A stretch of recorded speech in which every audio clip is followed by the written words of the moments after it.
tal amigos? ¿Cómo están? Sean muy bienvenidos a una continuación del estudio de la Palabra del Señor. En nuestro episodio número 2, que lleva como título El origen y la naturaleza de la Biblia, se encuentra con nosotros nuestro invitado especial en esta ocasión, el pastor Richard Gates. Muy bienvenido, pastor, a este programa. Usted tiene una reflexión muy especial en esta ocasión acerca de la palabra del Señor. Usted, misionero, mecánico, licenciado en enfermería, piloto comercial con miles de horas de vuelo, doctor en teología y cofundador de la red Ha de Venir. Sea bienvenido, pastor. Gracias, Miguel, por la invitación. Quiero leer, para comenzar, Primera de Tesalonicenses, capítulo 2, versículo 13. Por lo cual nosotros también, sin cesar, damos gracias a Dios, porque cuando recibisteis la palabra de Dios, que oísteis de nosotros, la recibisteis no como palabra de hombre, sino como es en verdad la palabra de Dios, la cual también obra eficazmente en vosotros los que creéis. ¿Qué le parece, pastor, si antes de que usted nos haga su presentación, hacemos una oración con nuestra audiencia? Inclinemos nuestro rostro. Querido Señor, gracias te damos, porque podemos aún estudiar tu palabra libremente en estos tiempos difíciles. Te pedimos, Señor, tu dirección especial, tu Espíritu Santo en esta hora. Unge los labios del pastor Richard Gay, que hará una presentación especial, que sea de gran provecho y bendición espiritual para muchos. En Jesús lo pedimos. Amén. Amén. Muy bien, pastor. Es su tiempo, que Dios le bendiga. Gracias, Miguel, por la invitación. Vamos a estudiar hoy día el origen y la naturaleza de la Biblia de una perspectiva diferente. Como un teólogo, yo tengo un vivo interés en este tema. Y no dudo de que muchos de los hijos de Dios también tienen el mismo interés en esta verdad. El libro más distribuido en el mundo es la palabra de Dios, es la Biblia. El motivo por llamarlo Biblia es porque es realmente una biblioteca y fue escrito por 66 diferentes autores. Este libro tiene también una característica inesperada. Quiere decir que contiene una armonía fundamental entre todos los escritores, un caso que es evidencia en sí mismo de una influencia sobrenatural. Ahora, sabemos que en el mundo hay diferentes libros que dicen también tener la inspiración del Espíritu Santo. Yo quisiera compartirles un ejemplo. Por ejemplo, en nuestros días tenemos el libro de Mormón. Según el autor, un ángel por el nombre de Moroni descendió del cielo con un mensaje especial de Dios para la humanidad, confiándolo a las manos de un hombre llamado José Smith. Para no olvidar la experiencia de José Smith, en su sede principal en Salt Lake City, en el estado de Utah, en los Estados Unidos, se construyeron su templo y encima del templo pusieron una estatua del ángel Moroni para que no se olviden los miembros de la iglesia. El motivo de este libro es revelar nuevas verdades, pero lamentablemente muchas de estas verdades están actualmente contradiciendo la misma Biblia o la palabra de Dios. Los quiero proporcionar un ejemplo. En mi biblioteca tengo muchos libros y uno de ellos es esto de José Smith o de Orson Pratt. Permítame contarles un poco de Pratt. Pratt fue escogido por el fundador José Smith como un patriarca, o sea, uno de los primeros 12 apóstoles de la Iglesia de Mormón. Decían que tenía el espíritu de profecía, o sea, lo que él escribiera, lo que él predicaría, sería inspirado por Dios para la confianza, la fe de los miembros de la iglesia.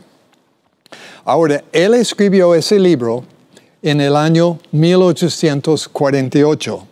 Es interesante cuántos de estos libros y cosas de ese estilo aparecieron cerca del año 1844. Ahora, la copia del libro de Pratt que tengo en mi biblioteca fue impreso en aquel año 48, pero un descendiente de él en el año 1965 mandó reimprimirlo. En el prefacio de ese libro incluye las siguientes palabras, y les cito.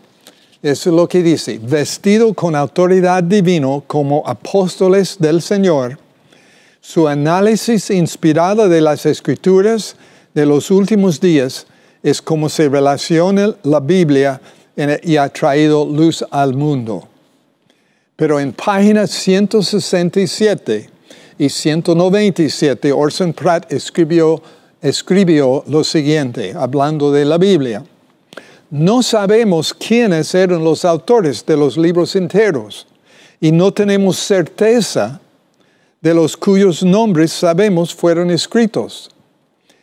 Ni un solo versículo de la Biblia ha escapado a la corrupción. Ahora, yo dejo con ustedes decidir si estas palabras son inspiradas por Dios.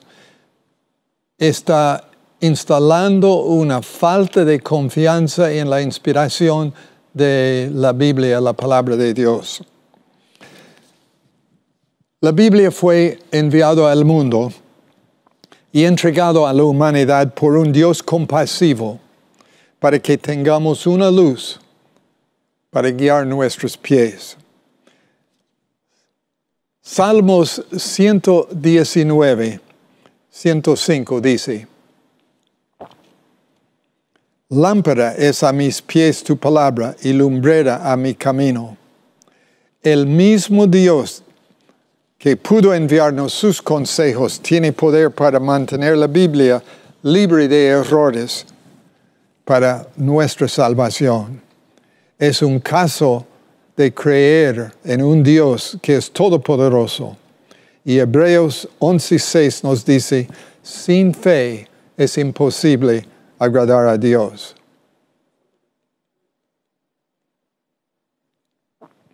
Es innecesario que sea escrito de nuevo la palabra de Dios. Los que desean obedecer pueden, en diferentes idiomas, conocer la voluntad de Dios. El procedimiento por lo cual ciertos libros fueron incluidos o no incluidos en la Biblia se llama canonización. Para algunos incrédulos, esto ha sido una piedra de tropiezo. Canonización es realmente una cuestión de sobre las razones algunos libros fueron incluidos y otros fueron excluidos. La pregunta que tenemos que responder es: ¿fueron incluidos por fuerzas políticas en el tiempo, por ejemplo, del emperador romano Constantino, o posiblemente fueron incluidos y guiados por el Espíritu Santo? Ahora, un ejemplo que tenemos en el canon bíblico ocurrió en el medio del siglo XVI, cuando la Iglesia Católica se encontró en aprietos por causa de la reforma. Los reformadores pidieron simplemente que la iglesia popular lo muestre solamente de la Biblia, el error de sus doctrinas, y esto fue imposible. Por tanto, durante el concilio de Trent fue una ciudad de Italia, ellos decidieron hacer una cosa interesante. Ellos incluyeron en las Sagradas Escrituras otros libros, casi una docena de ellos, cuyos autores fueron desconocidos. Autores de estos libros no pretendieron, si quiere, tener la inspiración del Espíritu Santo. Autores cuyos escritos admitieron errores como ser la oración por los muertos, el uso de imágenes en el culto y muchas otras herejías no sostenidas por la palabra de Dios. Dichos libros fueron denominados apócrifa. Fueron incluidos con el resto de la Biblia y declarado tener la misma autoridad que los escritos de Isaías, de Jeremías, de Pablo, de Juan y del apóstol Pedro. Un ejemplo de uno de los libros que contiene errores es el libro apócrifal denominado Judith. Judith recomienda la mejor forma de echar demonios de un paciente. ¿Sabe qué indica? Indica que se debe tomar los intestinos de un pescado y quemarlos y permitir al enfermo oler el humo. Jesús nos enseñó que debemos echar demonios en el nombre de Él. No conoció nuestro Salvador esta práctica pagana registrada en el libro de Judith. Ahora, en cuanto al Nuevo Testamento, varios siglos pasaron durante que los libros fueron acumulados. No fueron incluidos en la Biblia por un voto de teólogos, sino por la virtud misma existente en ellos. Esta virtud fue reconocida por la iglesia primitiva. Ahora, el resultado de compartir estas cartas que recibieron de los apóstoles causó la destrucción total de estas cartas. Estas cartas fueron pasadas de iglesia en iglesia hasta finalmente desaparecer totalmente y quedaron las mismas congregaciones con solo copias. La fuerza mayor detrás del Nuevo Testamento ha sido la fe de la iglesia primitiva. Detrás de todo, Dios tuvo su mano sobre las cosas. Era Dios quien cuidó lo que llamamos la Santa Biblia. Ustedes notarán que estamos examinando el tema de la lección hoy día de un punto de vista diferente. Se supone que ustedes han estudiado la lección en casa y que al venir a la Escuela Sabatica o al acompañarnos en el culto por televisión, ya saben mucho de la material. Algunos podrían preguntar si no fue posible que entraron ciertos errores en el texto bíblico. El espíritu de profecía hace un comentario sobre este asunto. Elena White admite que errores han sido posibles y ella escribió lo siguiente: el Señor ha preservado este libro santo en su forma actual mediante su propio poder milagroso. Y agrega la hermana White, todos los errores no ocasionarán dificultad a un alma, ni harán que ningún pie tropiece, a menos que se trate de alguien que elaboraría dificultades de la más sencilla verdad revelada. esto de Mensajes Selectos, páginas 17 y 18. Por ejemplo, el Antiguo Testamento contiene una cantidad de discrepancias en sus cifras, principalmente en los libros de Samuel, Reyes y Crónicas. Ahora esto sería una novedad para muchos y varios ejemplos les puedo proporcionar. En 2 de Samuel 8:4 dice que David capturó del rey Hadadezer 700 soldados montados a caballo, 700. Mientras en 1 de Crónicas 18, 3 y 4 dice que no son 700, sino son 7,000. De acuerdo a 1 de Reyes 4:26, indica también que Salomón tenía 40 caballerizas para cuidar de sus caballos, 40,000. Pero en 2 Crónicas 9:25 dice que tenía solo 4,000. En Mateo 27:54 el centurión dijo, verdaderamente este era el Hijo de Dios. Pero en Lucas 23:47 el centurión dice, verdaderamente este hombre era justo. Elena White escribió algo interesante.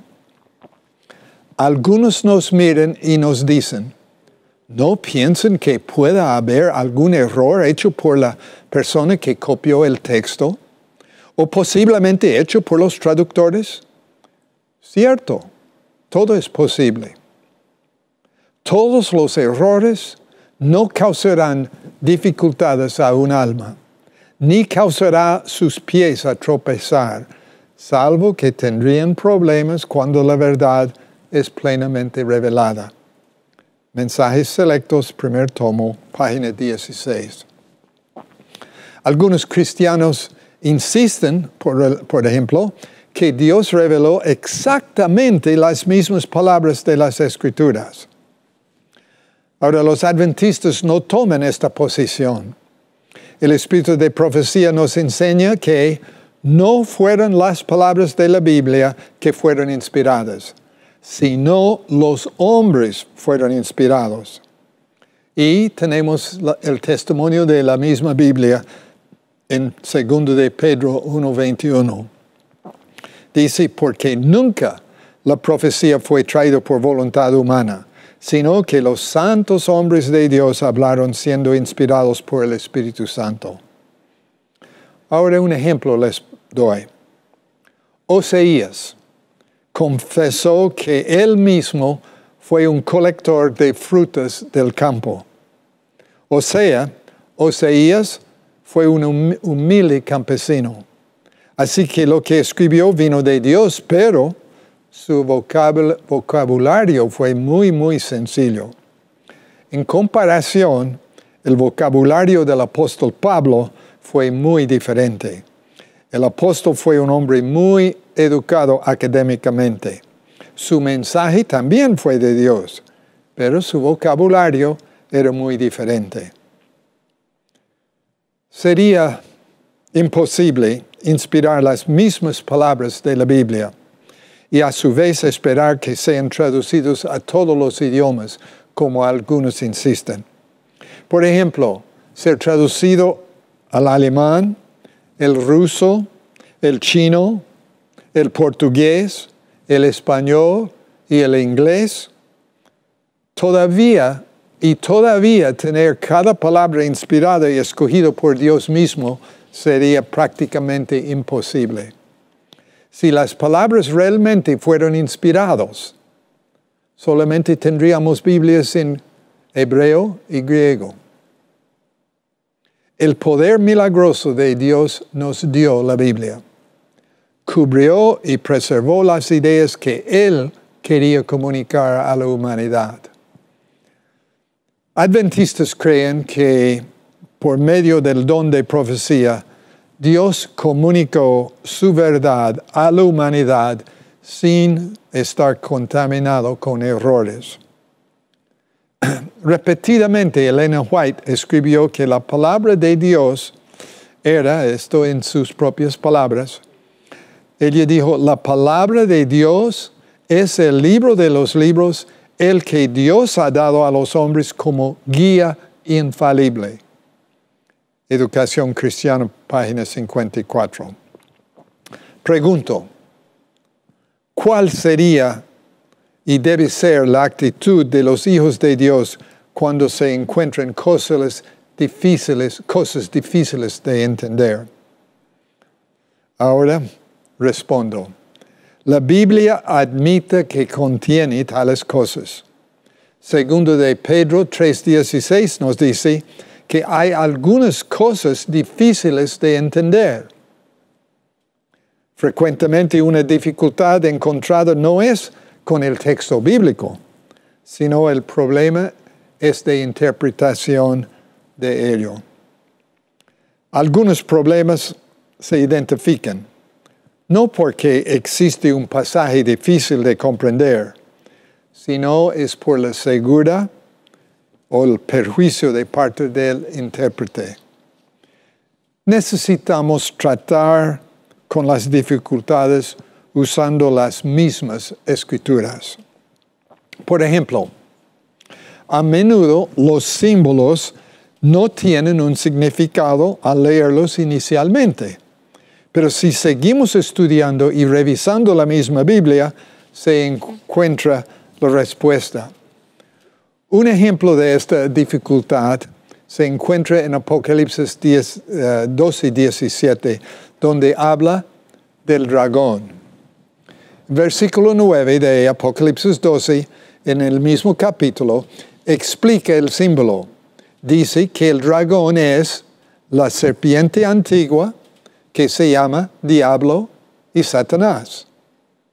A veces no es tan fácil encontrar el significado de un símbolo, pero con el estudio sale la respuesta. ¿Saben una cosa?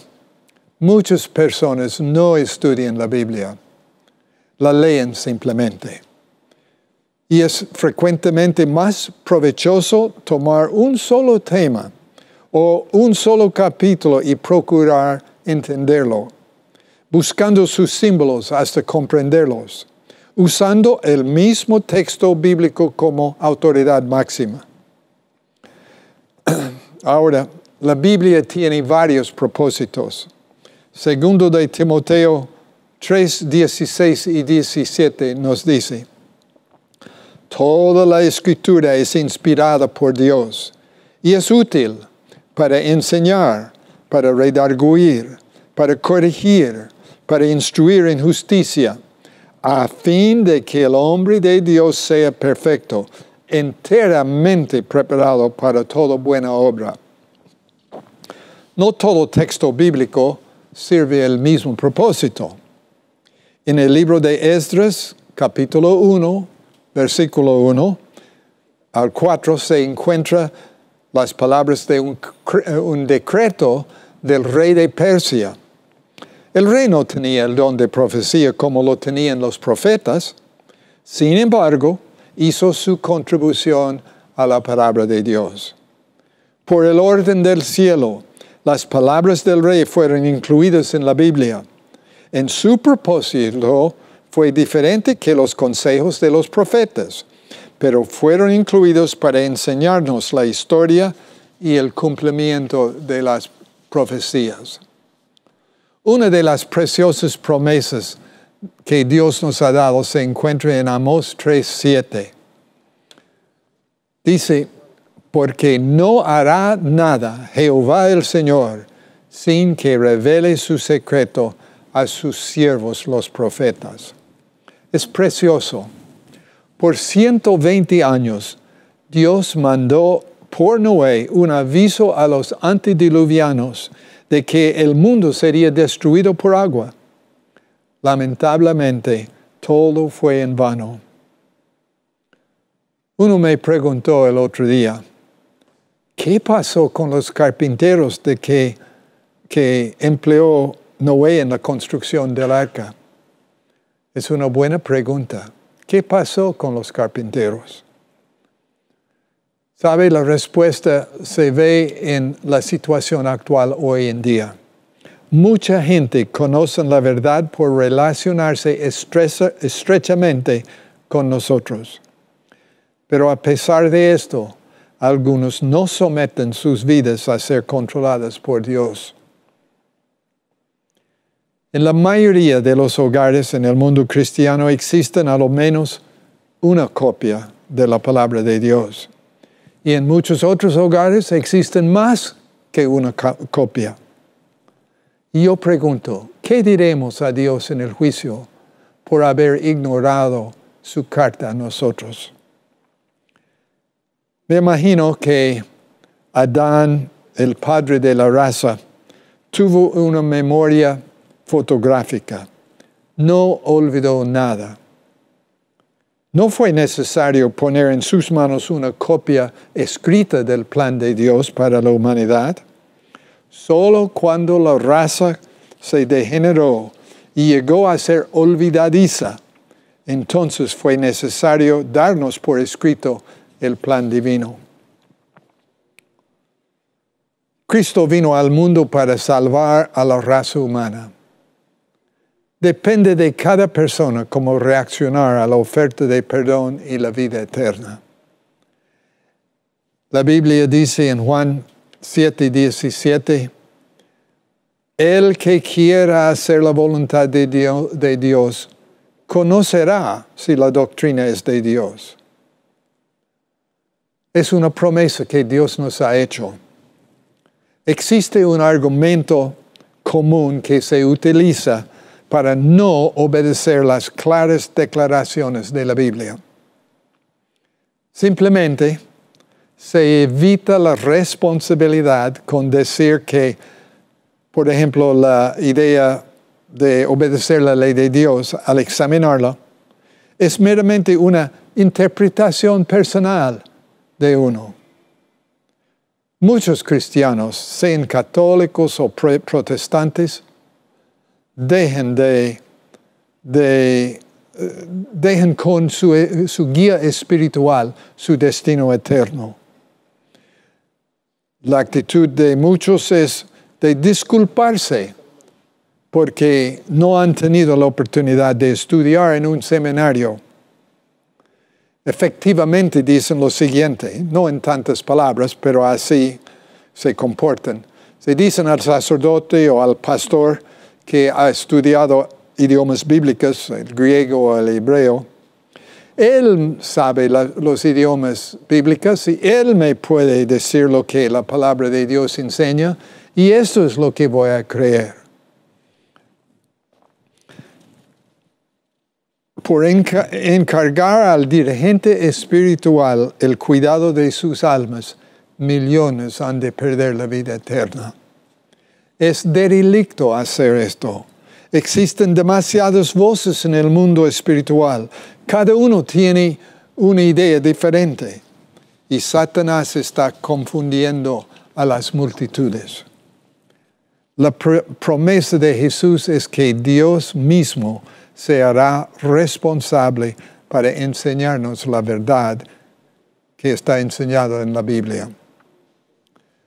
Es su plan de salvarnos y ayudarnos a ser cumplidos vía la obediencia. Jesús prometió enviarnos el Consolador, que es el Espíritu Santo. Y dijo en Juan 16:13 que Él, o sea, el Espíritu Santo, Él os guiará a toda verdad. Es una preciosa promesa. Si uno sinceramente desea hacer la voluntad de Dios y no es meramente curioso, Dios le ayudará a diferenciar entre interpretaciones humanas y saber el deseo del Creador. Uno no tiene que haber egresado de un seminario para saber la verdad, y el deseo de Dios es la garantía que Dios nos dará la respuesta. Aquí es el secreto. Siéntese con la Biblia en la falda. Entonces orar a Dios que le mande el Espíritu Santo, que es prometido. Y con un propósito, tiene que tener ese propósito de corazón de obedecer a Dios. La Biblia no es un documento científico, sino expresa las ideas de Dios en palabras humanas. Dios se ha puesto a sí mismo en palabras divinas y no humanas. El espíritu de profecía dice que Dios nos habla en nuestro idioma, que lo comprendamos mejor a Él. Cuando llegamos al cielo, vamos a comprender temas de que aquí nos quedan difíciles de entender. Y mientras tanto, leamos y obedezcamos la carta que el Creador ha puesto en nuestras manos. Estemos agradecidos por su misericordia y por la protección divina dada a la palabra enviada. Tengamos corazones sumisos y vidas obedientes a sus normas. Y con dicha actitud y con el poder prometido para ayudarnos a ser cumplidos, ninguno perderá la vida eterna.